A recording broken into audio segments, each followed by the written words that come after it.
जय भोले की हर हर महादेव बम बम भोले। आज मैं आपको सुख सागर 10वें स्कंद का 25वां अध्याय सुना रही हूँ। शुक्रराज अति कोप करे जलधर धारा देत, हरि ने नख नगपति धरियो ब्रज जन रक्षा हेत। वर्षा छत्ता फूल चिमी सहज ही बाल उठाई, तिमी उठाए गिरवर लियो कनिष्ठ अंगूरी माही। गिरि गोवर्धन के तरे बचे सबन के प्राण, हरि सो सुरपति इंद्र को छार भयो अभिमान। सुनिए, श्री सुखदेव जी बोले, हे राजन, गोपगणों द्वारा इस तरह अपनी पूजा को नष्ट हुई जान कृष्ण की कही में चलने वाले नंद आदि गोपों के ऊपर इंद्रदेव बड़े कुपित हुए।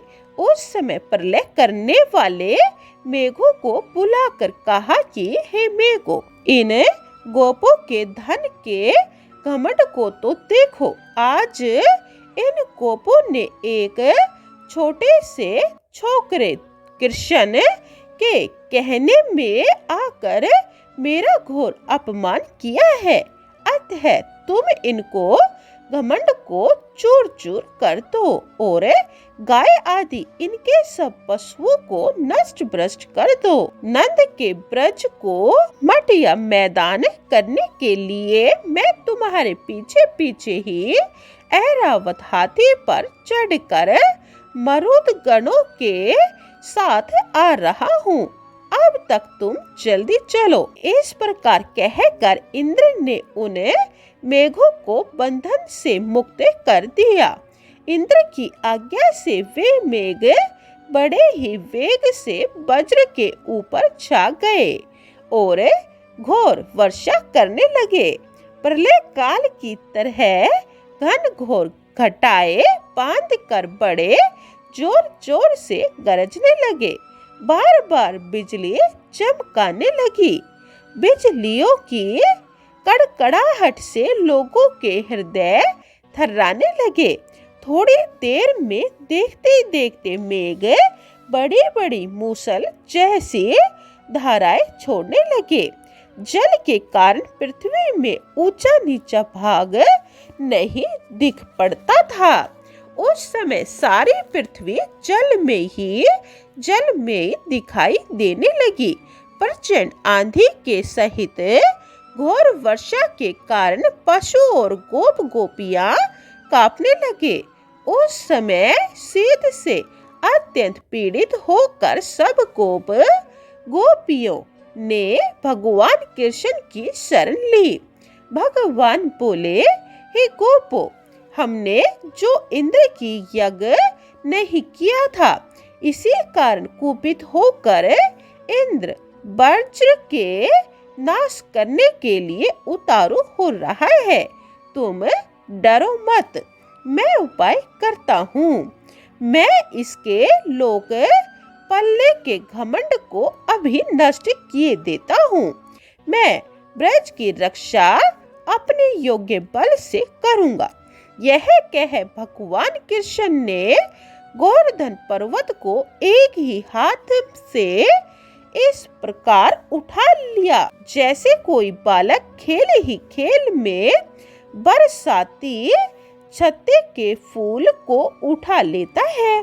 भगवान कृष्ण बोले, हे पिताजी, हे मैया, अब तुम लोग सुख पूर्वक खूब फैल फूल कर अपने गो धन के साथ इस गिरिराज के नीचे आ जाओ।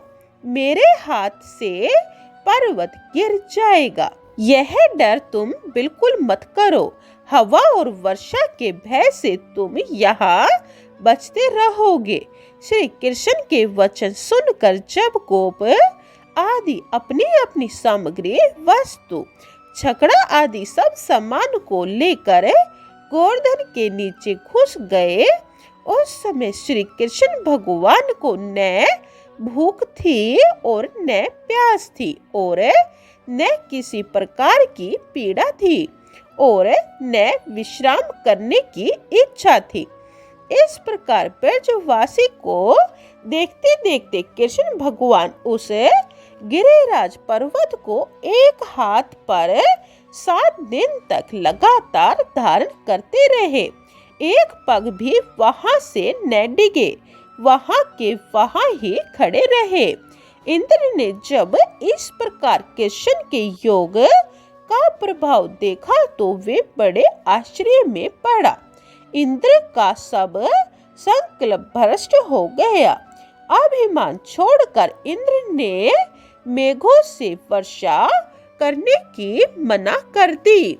भगवान कृष्ण आकाश मंडल को मेघों से रहित देखकर गोपगणों से बोले, हे गोपगणों, अब तुम बाल बच्चे और स्त्री तथा गोवर्धन के साथ इससे बाहर निकलो। अब तुम किसी प्रकार का डर मत करो। वर्षा शांत हो गई है, नदियों का जल भी साफ हो गया है। गोपगण अपनी अपनी सामग्री को छकड़ों में लाद कर स्त्री, बालक और वृद्ध के साथ गोवर्धन के नीचे से बाहर को निकल आए। तब भगवान कृष्ण ने गिरिराज को पूर्ववत रख दिया। ब्रजवासियों ने आनंद में भरकर कृष्ण का आलिंगन किया। गोपियों ने कृष्ण भगवान की पूजा की, दही, अक्षत आदि मांगलिक वस्तुओं से आशीष दी। इसके बाद यशोदा, रोहिणी जी और बलदेव जी ने कृष्ण से आलिंगन करके आशीर्वाद दिया। उस समय स्वर्ग में देवता, साध्य, सिद्ध, गंधर्व चरणों में भगवान कृष्ण की स्तुति की और फूलों की वर्षा की। शंख और दुंदुभी आदि बाजे बजने लगे। गंधर्वों ने गान किया। इसके बाद गोपगण तथा बलदेव जी के सहित श्री कृष्ण ने ब्रज में प्रवेश किया। उसके पीछे पीछे गोपियां कृष्ण भगवान की गोवर्धनोद्धारण आदि लीलाओं को गाती हुई चलने लगी। 25वां अध्याय समाप्तम। जय भोले की 26वां अध्याय यह आप दूसरी वीडियो में सुने। बोलिए कृष्ण भगवान की जय। जय गिरिराज जी, जय गोवर्धन की, जय भोले की। हर हर महादेव, बम बम भोले।